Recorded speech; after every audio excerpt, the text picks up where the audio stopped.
Back at you, Love Soft. And today we have Mayor Raul Reyes, and he's also running for Webb County Treasurer.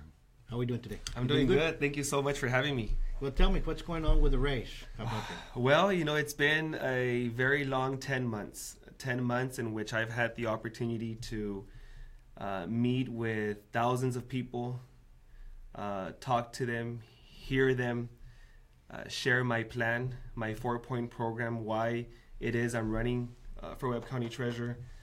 People who know me know that I've dedicated my entire young adult life standing up and fighting for families and children, fulfilling my responsibilities as mayor of the city of El Cenizo with a lot of integrity, professionalism, and proven leadership. And these are the same quality and the same traits that I want to bring to the Webb County Treasurer's office. And it's important. It's important to not only say you're going to run for an office, but also have a plan of action to showcase your platform and talk to the voters about why it is you're running and that you actually know what you're running for. Right. When did you say, you know what, I'm going to become the mayor of El Cenizo? What made you say, you know what, I'm going to walk in there and I'm going to put down my name and I hope people vote for me? What happened? Funny story. I've always been under the belief that instead of becoming bitter and complain about everything that goes wrong around you, you should take a stand up for something and fight for what you want. During the early 1990s, when we moved down to El Cenizo back in 1992, El Cenizo was transitioning from a colonia to a small municipality. We had unpaved streets. We had no water, no access to electricity. So it was tough growing up in those conditions. I remember having to use the restroom and dispose of human waste in buckets, carry them to our backyard, dig up holes, dispose of our human waste, and then, cover them with dirt. And our electricity was those lanterns that you used to go hunting. Back then, there wasn't these LED, battery. It was oil lanterns that we used, and so that really changed my perspective. And as I was growing up, and I would see people make fun of us because we lived in El Cenizo, as I would go to school in high school and see that we were the only kids that went to school with muddy shoes, and every time the mud dried, it was our desks that had the dirt right beneath it, and people would just look at us kind of funny and awkward. Yeah. It was those things that really motivated me to try and make a difference and run for office. I didn't do so just yet. I started volunteering at the local Boys and Girls Club. I started teaching ESL classes to adults who wanted to learn English. I started teaching basic computer skills courses. People that needed help with their GED, I assisted them. If you were ready to transition to becoming a U.S. citizen, I facilitated the assistance to help prep people, on the answers and how to conduct themselves in interviews when they went before the examination to become a U.S. citizen. So it was a whole bunch of different factors. Our kids were always labeled as gangsters, gang members, that they were up to no good. I remember taking those kids off the street, putting them together and forming a community youth choir. And I remember that year they were trying to defund the El Cenizo Boys and Girls Club. But when I took the kids that were in attendance at the Boys and Girls Club, and they sang to the board of directors, it really changed their perception of, what the program and the impact that it has on life. Now I see these kids and they all have families of their own, and Sure. and to me they were my little kids, when we were at the Boys and Girls Club. So all of that, has really motivated me and inspired me to, make a difference in my community, and I've been doing so for the past 14 years. That's awesome. And what you talk about, and people in the United States, because not only our show, it's not only here, people throughout the U.S. and elsewhere sees that, and they say we still have those conditions here in Webb County, the ones that you mentioned about, and it is sad because we have to bring them up.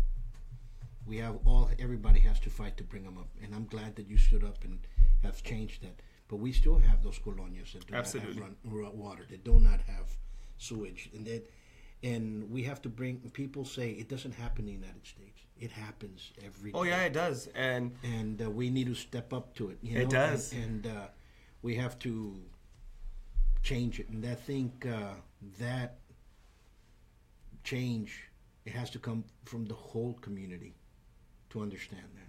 Understand? Absolutely. A couple of years ago, I had the opportunity to have been invited by the U.S. Department of State to go and visit the country of Zambia, to be precise, Lusaka, Zambia. And I went to go speak to high school students, college students, met with mayors, elected officials in the entire country of Zambia and the African continent. And one of the most pressing issues was to see these young Africans that want to make a difference, but they just don't know how. So being able to be there with them and share my story and share how I grew up and how I made a difference was not only inspiring, but it also made me realize that, in essence, you don't need to have a title before your name to be a factor of change. And I think people, for some reason, think that you have to hold elected office. You have to be, well-connected to go out there and make a difference. Our amazing heroes are those that have no, cape or no costume. Exactly right. They're your average day citizens that are out there, advocating, fighting for causes, and making difference and impacting lives of members of our society. No, you're correct. You're correct. And that energy that brought you up, that's why you ran for mayor, ¿verdad? Well, I ran for mayor when I was 19 years old, and I lost. My mom has always taught me that you fight for what you believe, and you go forward. You always move forward. And there's been many times during the course of my public service career where I've, stumbled and I've fallen. And it's during those times where you fall and you stumble that you decide, do you become bitter with your surroundings? Do you start putting blame on people, on yourself?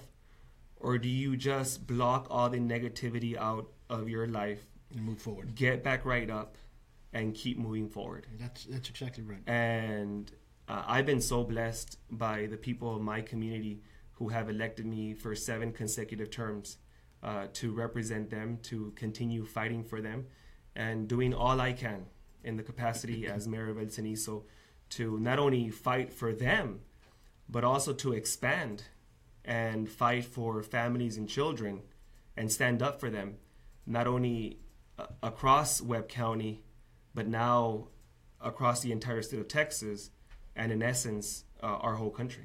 Yeah. Let's look at this now. From mayor, what did you say? Now I'm going to go into the Treasury Department of Webb County. What did you say? What are my qualities? Or what do I have that can benefit this department? Well, not many people know that being a small town mayor doesn't pay you. So I've had my full-time job since I was 14 years old. I started as a volunteer, and then I got hired during the summers in the Boys and Girls Club. I've worked as a cashier at a convenience store, as a property management administrator, as an administrative clerk, as an office manager, as director of Precinct 1 Community Centers, director of a adult daycare, director of operations for a medical clinic, and so on. And I opened up my notary and tax preparation business back in 2002, and I do that on the side, and we've come a long way. Last year, we opened up offices in Laredo and San Antonio, and it's been a very successful business venture. But I've been doing the duties, the constitutional duties that you can find on the Texas Constitution for the office of the treasurer. I've been doing that since I first took office as mayor. You know, it's hands-on payroll, hands-on accounting, budgetary, financial management. You know, these are years of hands-on experience that I have gained these past 14 years, 15 if you take into consideration during the other jobs that I've held.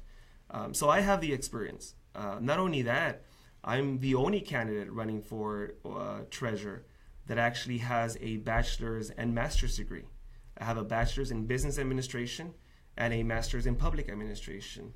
And for some people that may not be important, but for our youth out there and our young adults and the parents who work so hard to provide a decent living for their children, it really matters.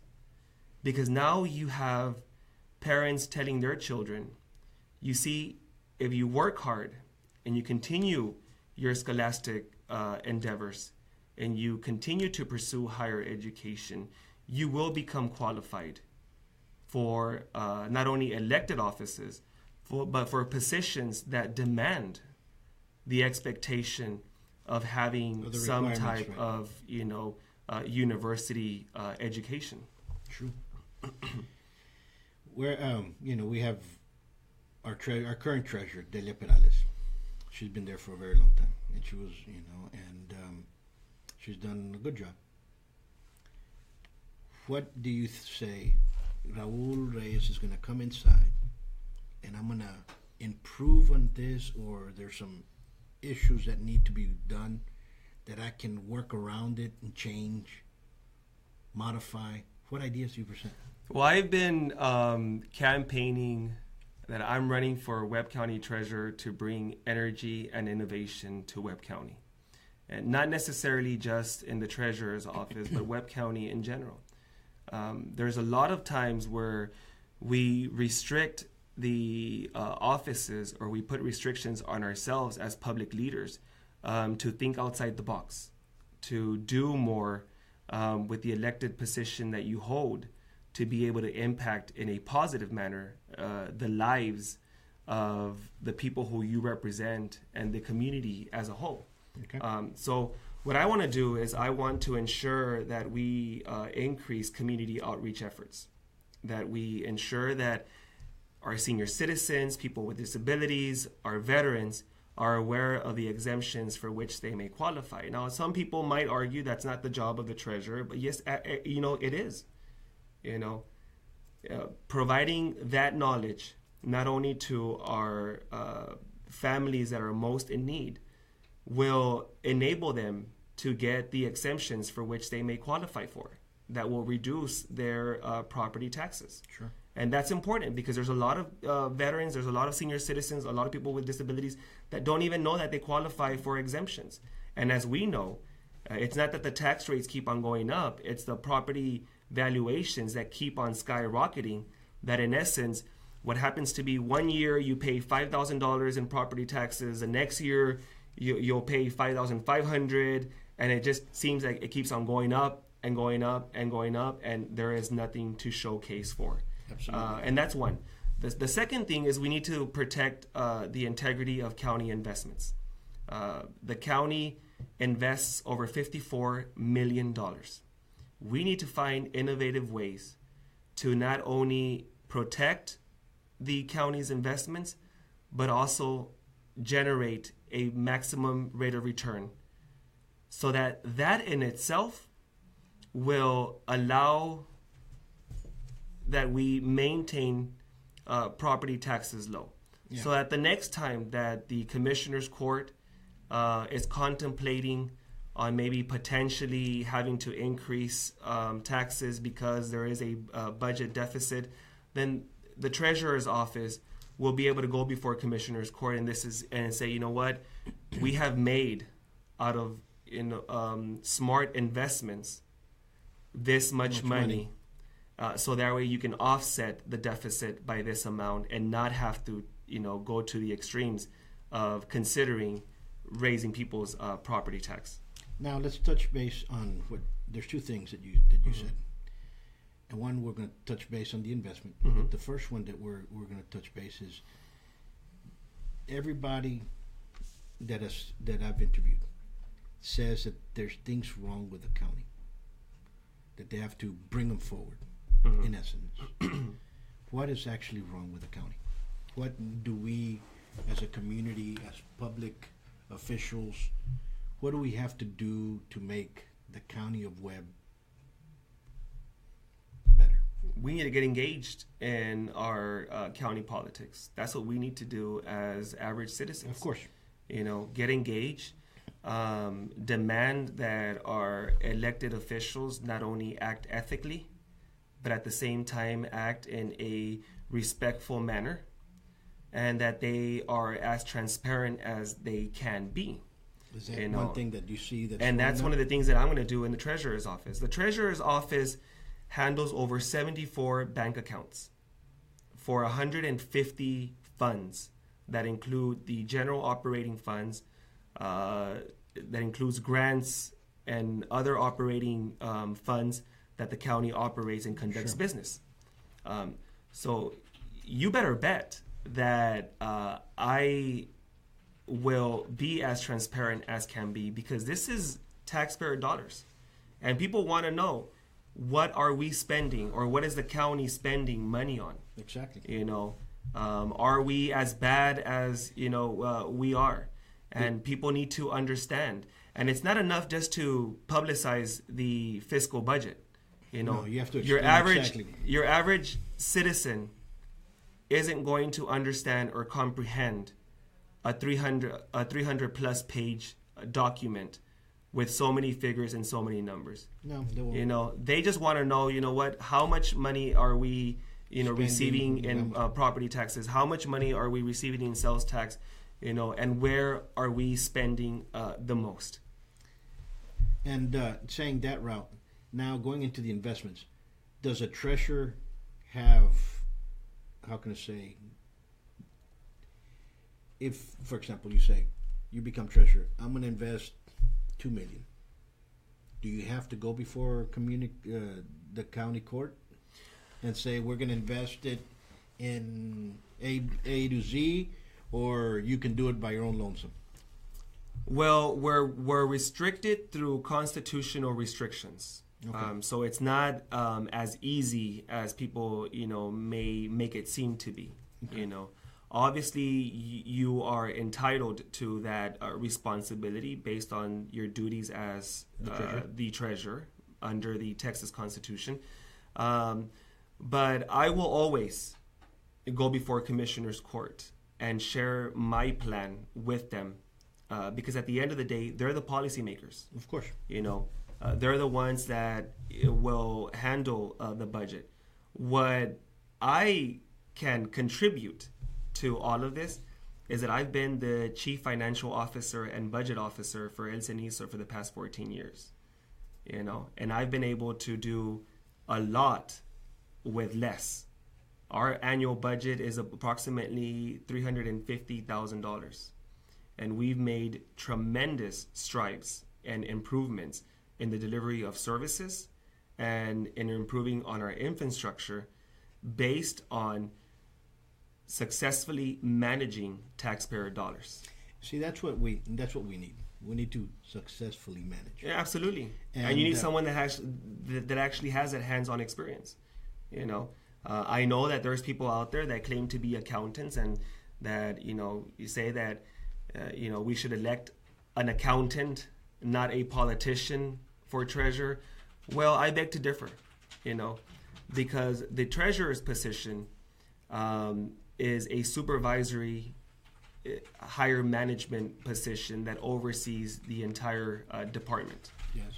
And it is contingent that not only does a treasurer have the knowledge, but also has the integrity, the professionalism, and leadership qualities that will, in essence, make the entire office work successfully and be responsive to our taxpayers. Because at the end of the day, the treasurer is responsible for the operations of the entire office. Let's change pace and go into another direction. I'm going to take a 90-degree turn. Okay. This morning we came up with the story that came up there with our ex, or she still is our treasurer. What's going on with that story? Well, I think in politics, and I think this is what really disenfranchises a lot of voters, is when you start with the mudslinging, when you start with the negative campaigning, it really turns voter off. And what happened? What happened? For those who don't know, the treasurer who is retiring this year, Ms. Delia Perales, who has served Webb County for 48 years, 16 years as Webb County treasurer. There is a reason why she's been elected 4 terms as treasurer. And it's because she's a very well-respected, very eloquent lady. And for someone to... She was my neighbor. She was my neighbor when I was growing up. Well, there you go.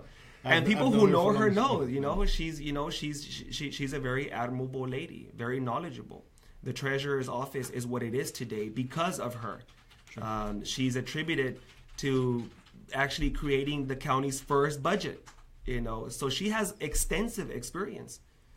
And she decided, based on my qualifications, based on my experience, that she was going to endorse me. This is the first time that she has endorsed any candidate, or that any candidate running for treasurer is endorsed. But she understands that she has worked so hard during these past 16 years to put the treasurer's office where it is today, and that there is a great need to continue to modernize the office and build up, not stay stagnant. And she understands that there is good experience and there's bad experience. But what did they say? Well, the other candidate... What is the story? What is the issue?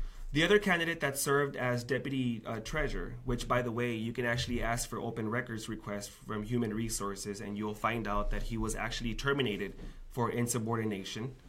And if you speak to the treasurer, sometimes the good or bad thing about the county is that if something happens, the whole county knows, And there was some mismanagement of, or some discrepancies, and people were called to the attention that these things should not be happening. And as deputy treasurer, it is your job to make sure that you oversee these little errors and address them. I take it that they weren't addressed, and when they called on the attention, the person didn't like it and yelled at the treasurer, so the person was terminated.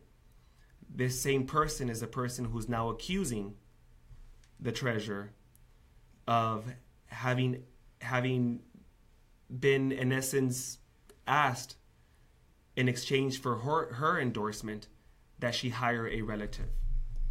I mean, those are very reckless and very serious accusations. And so she didn't ask you? Absolutely not. Absolutely not. And she understands, like I understand. I put my hand on the Bible and I've sworn on the Constitution to execute the duties of the office and to do the best I can. And an oath is with you God. know, and an oath is with God. You know, and I have integrity. I have moral standards. I've been doing this for 14 years. There is a reason why I've been elected 7 terms as mayor of El Cenizo, because my integrity, my professionalism, my work ethic, and proven leadership speaks for itself. And things like this would always happen. Sometimes words are taken and misconstrued. Some of the media takes it and runs off with it into something else. And sometimes what is asked is not what is revealed. So I hope this gets resolved. Well, I just hope that, you know, the other candidate stops misleading the taxpayers and the voters. And I'll be the first one to call it out and say it as it is. Any person who misleads our taxpayers and lies to them has no business running for public office or serving in any elected capacity. Should never earn the trust of our taxpayers to represent them if they're already misleading and lying to them. And that is something that I take very dear to heart. Very passionate. Because I'm passionate about my service. I'm passionate about the confidence that people place in you to represent them in whatever office you hold. And as a public servant, you should take that very seriously. And you should be honored and humbled to have that support from, you know, your peers to represent them. True. How many employees does the Webb County Treasurer's Department have? 11 with the treasurer. So there are 11. Yes. Okay. So it is you got quite a few. It's not like some of the other departments that have 20, 30. No, you don't get them all. Yeah. You got some constables and you got some, the sheriff has a lot. I mean, and you know, we understand, but I am one of those individuals that I'm a very hands-on person. I think the reason why I've been very successful in El Cenizo is because I've also been acting as city manager, and I've really been hands-on in the whole budgetary process and our whole accounting. So I do have the accounting and financial experience necessary to fulfill the constitutional responsibilities. Good. Now here's a question that's off the wall. How come El Cenizo was never annexed into Laredo? Because back in 1989, the people who lived in El Cenizo during that time, they decided to incorporate themselves from a colonia to a municipality. And you know, over the years they've struggled. Our tax base is very small. But they've had a good leader these past 14 years who's fought hard for them, who's improved their infrastructure, who's paved all the streets, who's built a fire station, a first park, a first library, who created the police department, the municipal court, a volunteer fire department, added more than 200 public lightings, and who is right now on the verge of, you know, building in cooperation with the Webb County government and our county commissioner Jesse Gonzalez to build a fitness center. That's beautiful. And we've secured. I'm a grant writer too. People don't know that, but you know, I've been writing grants for a very long time, and I know how to administer and manage grants. And I've secured over $6 million in my 14 years of local, state, and federal funding. That's awesome. One thing about let's say, come March 6th, the hat is given to you. You can have to withdraw from being the mayor. I will not be seeking re-election in November for mayor. Yes. Okay. Now, if that happens, is there other folks in there that you say, you know what, I trust that person to come in and do good, or you know what, we're going to be in trouble, or you know what, El Cenizo's going to become history? What you know, I'll tell you, I'll answer how I've answered my mom, because my mom is not only is she my number one supporter, but she has really been that one individual who has really kept me afloat and grounded on my principles and values. I see what she's done, what she's endured during her young adult life, the abuses, being given away at birth, and having to overcome domestic violence, raising 5 boys on her own, fighting for us, installing upon us the importance of an education and making that dream possible for us. And now even more so as she battles breast cancer. You know, I see her out in the campaign trail, motivated, energized, and even some days where I feel that I'm exhausted, that I'm tired, that I can't, you know, she gives me that that energy and that passion to continue. I see, you know, if she still has energy and passion after all she's been through, at the age of 54, battling breast cancer, and still out there campaigning hard for me, and, you know, going to the people and, you know, providing transportation to the post, you know, she fuels me, and I'm grounded on who I am. And the question's a good question. What's going to happen to El Cenizo? Well, I'll tell you what's going to happen to El Cenizo. After 14 years of seeing the same mayor, they'll have an opportunity to elect someone new. Of course. And I think that we have moved El Cenizo towards a new direction where now voters are paying attention, where now voters will demand that their candidates, you know, at least possess some type of higher education degree, that they speak and represent them properly. So I will be heavily involved in who I support as our next mayor. I live in El Cenizo. I've lived there since 1992. Sure. With my family. El Cenizo will always be home to me and to my family.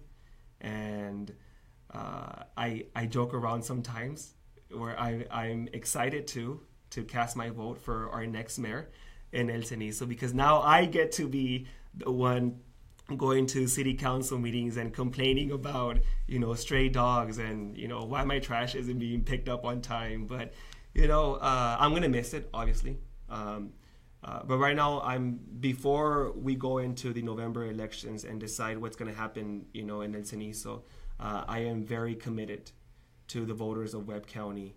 And I promised them when I announced that I was going to run for county treasurer that I was going to campaign my heart out for them, for their family, for all of Webb County, and not let them down.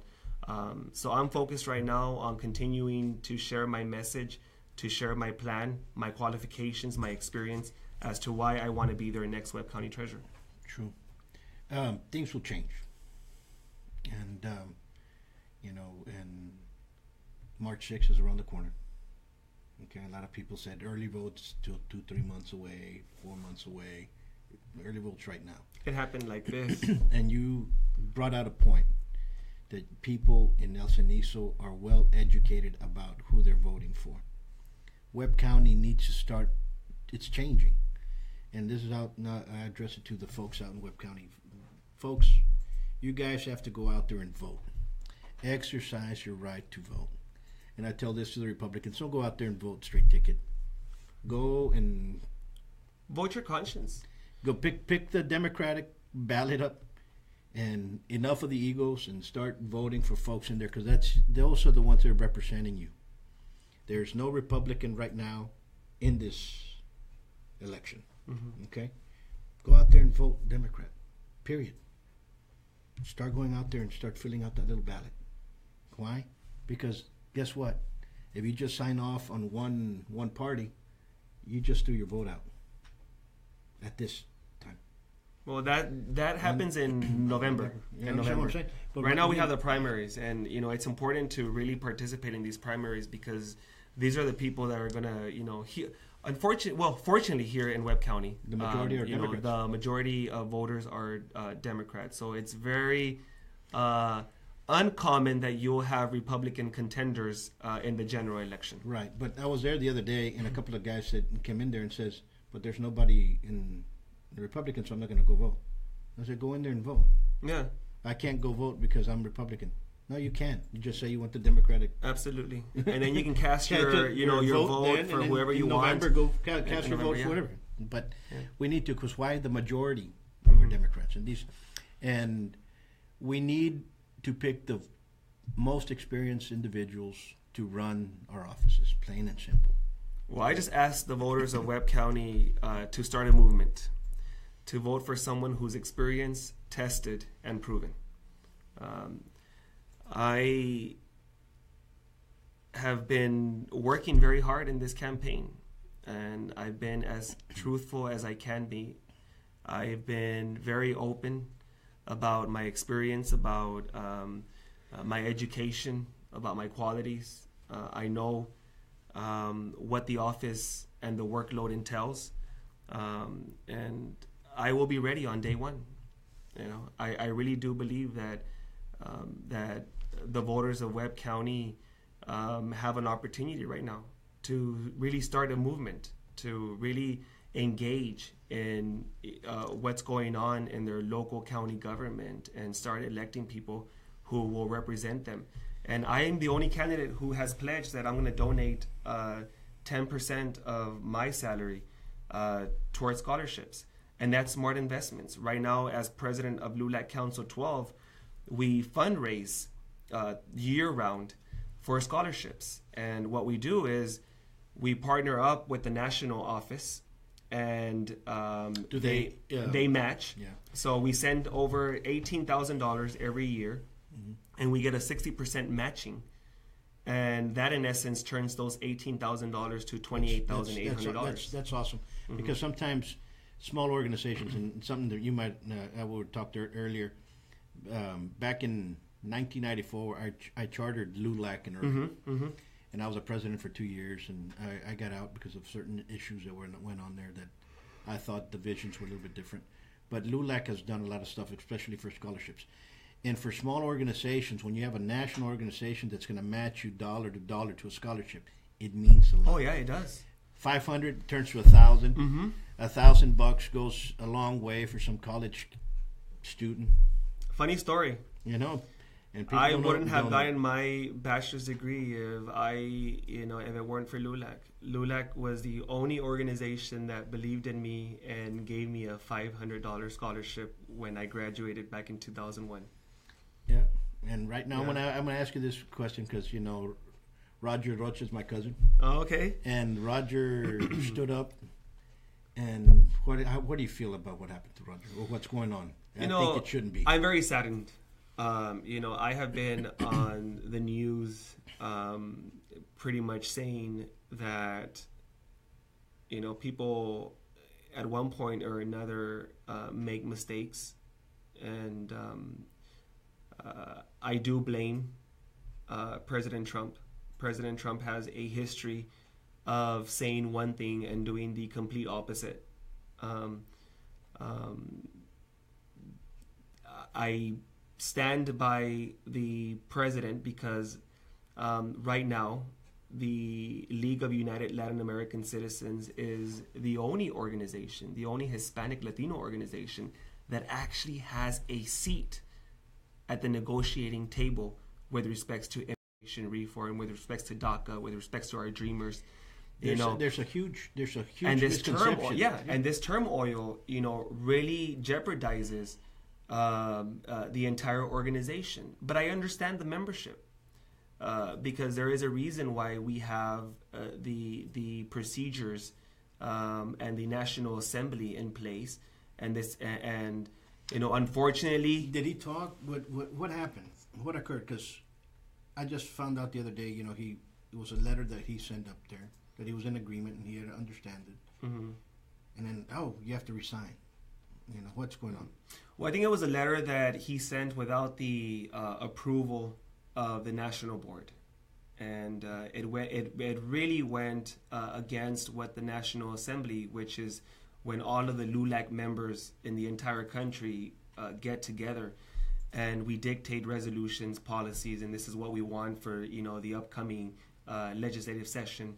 So I think it was a little bit of that.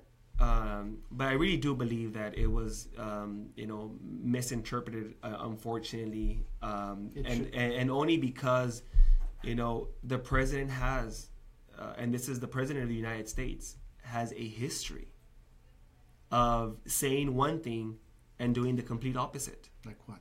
You talk about, take for example, dreamers, how he's gonna help them, and then all of a sudden he said, we're gonna cancel the DACA program, and then we're gonna leave it up to the legislators to find a solution. I think the one that he proposed is actually a good one. Okay, and I'm kind of in the middle of everything because we have a lot of dreamers here in Laredo. Absolutely. We have a huge bunch. We have about 8,000 dreamers here in Laredo. And what happens is that my wife's Brazilian. We're going through the immigration process. I think the immigration has to change. Yeah. Dramatically has to. I'll tell you one thing. Immigration will and will continue to be a very complex issue. And that's something that, we need to fix and address immediately. And I'll just put it this way. It's so complex and so sensitive that you have a Republican-controlled House, Republican-controlled Senate.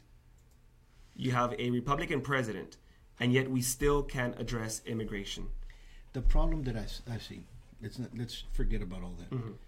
I see a person being here for a long time. And once you turn 18, then you realize, oh my God, you know what? I was brought here. There's avenues to get citizenship. And a lot of them never did that. And to me, that feels like, wait a minute, you know what? You're 28 years old, you're 30 years old, and you still haven't gone. Well, but let's change this. Let's change this. Yeah, people. The government needs to make it easier. Yes. And remove the red tape. Exactly right. And there's double standards. And that's what I tell the people who argue, who are anti-immigration. It's like, no, immigration is one thing. A lot of things have changed after September 11th. Back in the Reagan years, it was very easy to go through the immigration process. Right now, not only is it costly, but it's more complex. And sometimes it can take anywhere from 5 to 10 years just to be able to get an appointment and go through the process. So the notion that dreamers or people who are here as legal residents or people who are here as undocumented immigrants are not wanting to, go through the system is just false. And what I tell, I'm like this. Yes, yeah, I'm like this. There's a lot of people that don't want to, and there's some people that want to just be shady about the whole situation. The beauty of democracy is that we can agree to disagree, right? Yeah. And again, immigration is, a very complex and very sensitive issue. Let me put it to you this way. I'm just going to put it right in small terms. I just came back from Brazil, and we're trying to open up a business over there and stuff like that. The paperwork that I have to go to just to open up a business over there, it's about that big. For my wife to become a U.S. citizen, it's about this big. Yeah. And just for me, and you're like, parale, they have stricter rules than us. And we're going through that. Yeah. Understand what I'm saying? Yeah. But, and one has to, because one has to live life, right? But I see a change. I see, don't melt the system. Let's help the system. Yeah. And immigrants contribute, a lot to the economy. No, that's without a doubt. Yeah. That's not even the question. The question is, we can't kick them out. They're here. I'm very upset for the ones that go into the service and come out and all of a sudden they say you're not a U.S. citizen. I thought they were supposed to be. Our green veterans that have been deported. You know what I'm saying? Absolutely. I mean, and we have to help them.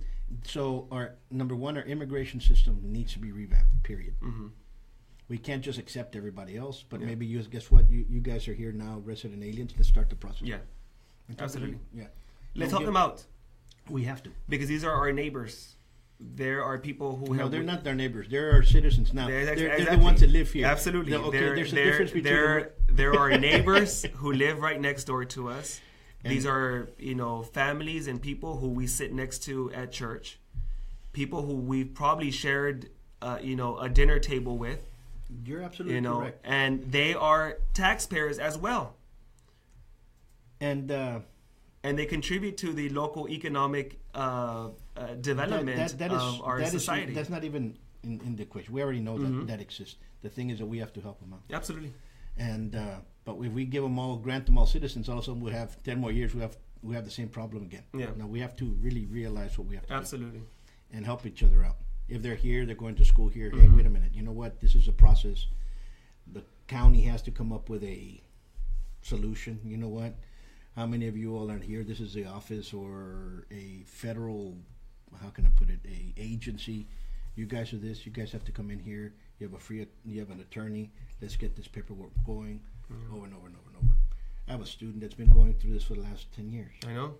And born here, raised here, went to the Army, and then they said, where's your birth certificate? Well, my mom has it. My grandmother had it. She was born with a midwife. And guess what? The midwife's nowhere to be found. They said, wait a minute, you have to go to Mexico. Well, I was born here. Everything else is here. So you have a lot of that going on. Yeah. But I'm glad. What would you say? Let's make a agency to help them. Is there one? Because out of LULAC, maybe LULAC can... Well, I know there's a lot of nonprofit organizations and attorneys who are currently helping.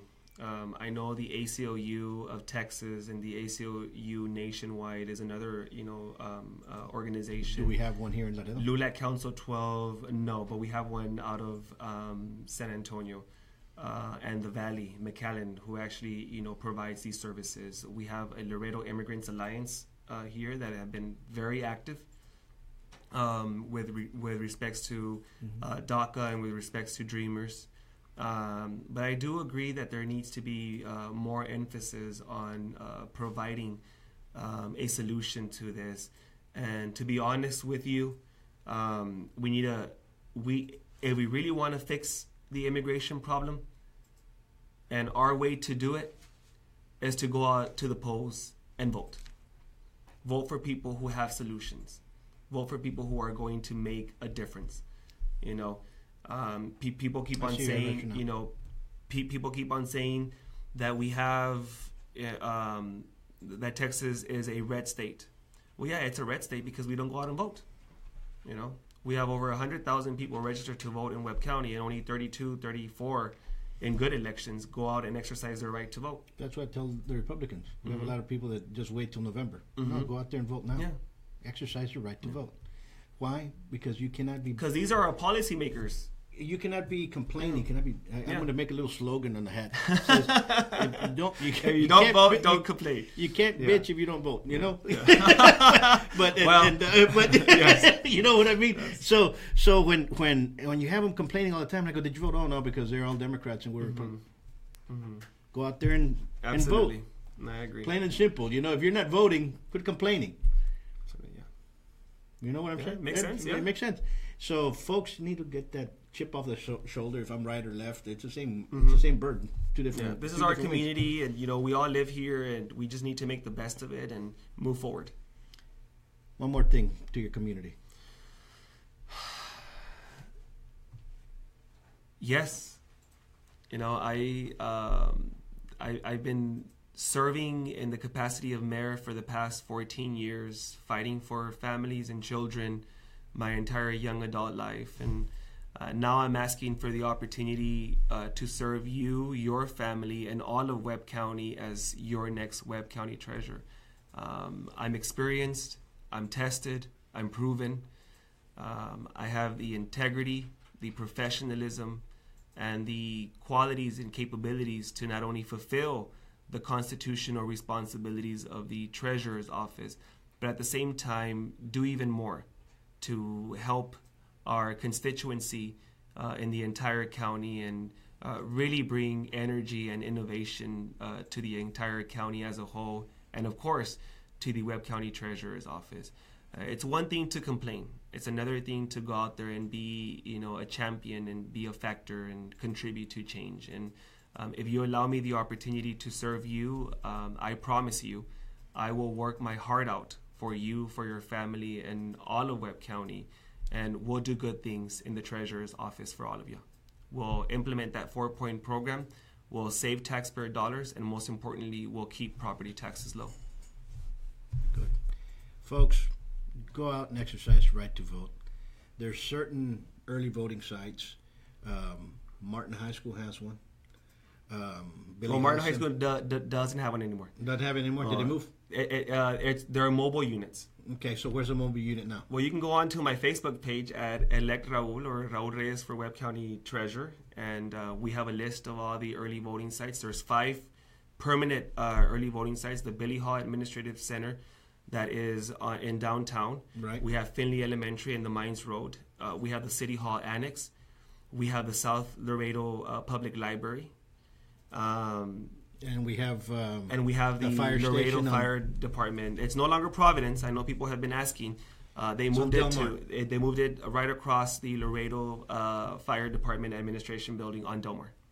Which is right in front of St. Patrick's Church. Right in front of St. Patrick's Church, yes. Folks, you all stay safe. Don't text and drive.